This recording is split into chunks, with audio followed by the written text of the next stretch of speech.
तो दोस्तों, हर कोई इस आईपीओ के पीछे भाग रहा है। जीएमपी करीब 120% पहुंच चुका है, लेकिन इतिहास गवाह है सिर्फ जीएमपी देखकर लगाए गए कई दांव बुरी तरह फेल भी हुए। तो मिलवर्क्स लिमिटेड अगला मल्टीप्लायर बनेगा या सिर्फ हाइप है? आइए 2 मिनट में जानते हैं इसका पूरा सच। करेंगे एक ऐसे आईपीओ की जिसने आते ही इन्वेस्टर्स का ध्यान अपनी ओर खींच लिया है, जिसका नाम है मिलवर्क्स लिमिटेड आईपीओ।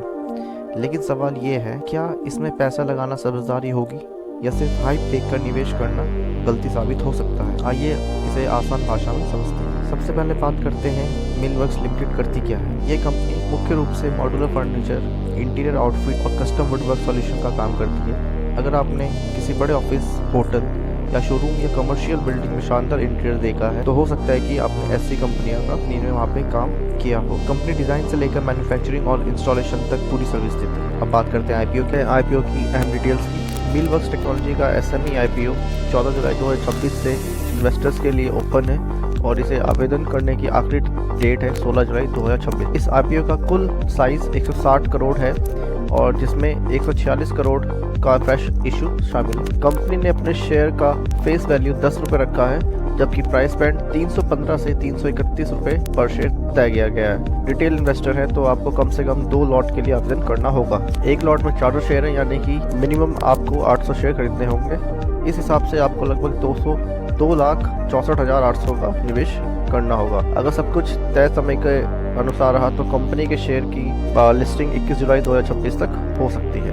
एसएमई आईपीओ में लिस्टिंग गेन का मौका तो हो सकता है, लेकिन इसमें जोखिम भी मेन बोर्ड आईपीओ की तुलना में ज़्यादा होता है, इसलिए सिर्फ जीएमपी देकर निवेश करना सही नहीं होगा। फाइनेंशियल की बात करते हैं। अगर कंपनी के बिजनेस पर नज़र डालें तो पिछले कुछ सालों में इसके रिवेन्यू और मुनाफे में सुधार देखने को तो मिला है। कंपनी का फोकस B2B प्रोडक्ट्स पर है, जहां बड़े बड़े कॉर्पोरेट और कमर्शियल क्लाइंट्स इसके ग्राहक होते हैं। भारत में commercial real estate, office space और हॉस्पिटैलिटी सेक्टर आगे बढ़ते हैं, तो ऐसी कंपनियों को भी फायदा मिल सकता है।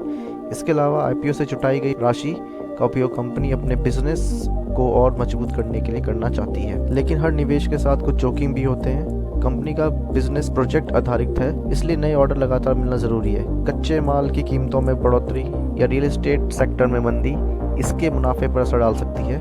और क्योंकि ये एसएमई आईपीओ है, इसके लिस्टिंग के बाद शेयर में उतार चढ़ाव काफ़ी ज़्यादा हो सकता है। तो क्या मिलवर्क्स लिमिटेड आईपीओ में निवेश करना चाहिए? अगर आप सिर्फ लिस्टिंग गेन के लिए अप्लाई कर रहे हैं तो सबसे पहले रिस्क को अच्छी तरह समझिए, और अगर आप लंबी ड्यूरेशन के इन्वेस्टर हैं तो कंपनी के बिजनेस ऑर्डर बुक को इवेलुएट करके जरूर करिए। आईपीओ में पैसा कमाने का सबसे अच्छा तरीका कंपनी की गुणवत्ता को समझना है, ना कि उसकी हाइप को।